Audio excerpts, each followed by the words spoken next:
When Renata alerted Hammer to her sister's situation, his first easy thought was to put a bullet in Chloe's head as a warning to both sides. He'd never warmed to his sister-in-law, and Jason was a waste of space. But Renata persuaded him that the smarter course of action was to use Chloe to pull the rug out from under the pigs.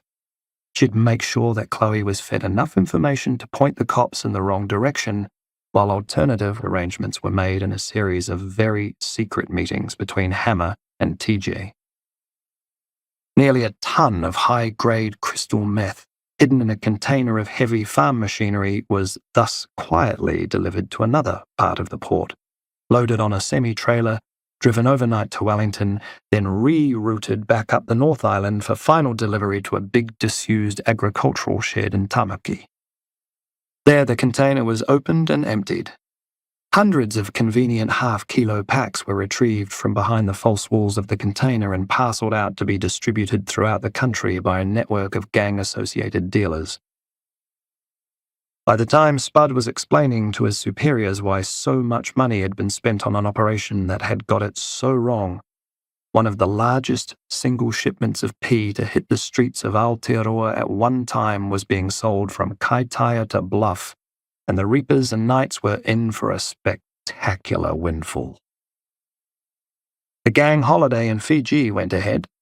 It was a great success, especially when it served as a smokescreen for Hammer's very secret meeting with a local exporter of coconut, vanilla, and other Pacific Island-based produce to Australia. Long before that all went down, however, in fact, on the day of the Onehunga raid, Renata sat Chloe down and read her the riot act, let her know how close she'd come to seriously fucking herself up. Chloe was contrite. Chloe was a mess. Chloe pleaded for mercy and promised she'd never talk to anyone ever again. Renata was inclined to leave it there, but Hammer wasn't satisfied. The cops needed to be sent a clear message, one cop in particular. Renata was cautious. They'd be crossing a line. There'd be ramifications. But Hammer was seriously pissed off. In the end, Renata thought, fuck it. Yeah. That bitch cop had used Chloe and put her life in danger, and Chloe had to help if she wanted to live to see her kids grow up.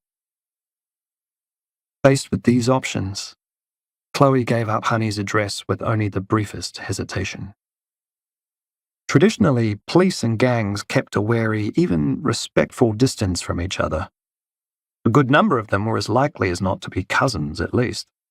The cops were generally unfussed about the gangs applying violence to each other, as long as innocent bystanders weren't hurt. It kept them occupied and stopped any one gang from gaining too much power. In turn, the gangs avoided the hassle of attacking police, knowing the hellfire retribution that would undoubtedly follow. So, when Honey returned from the debrief following the Onehunga debacle and was assaulted in her own home, interrogated and left for dead, it signaled a dramatic shift in police-gang relations. And while she was in hospital with her intestines leaking into her abdominal cavity, it was finally dawning on the police that the Reapers weren't just ignoring the rules. They were playing a whole different game.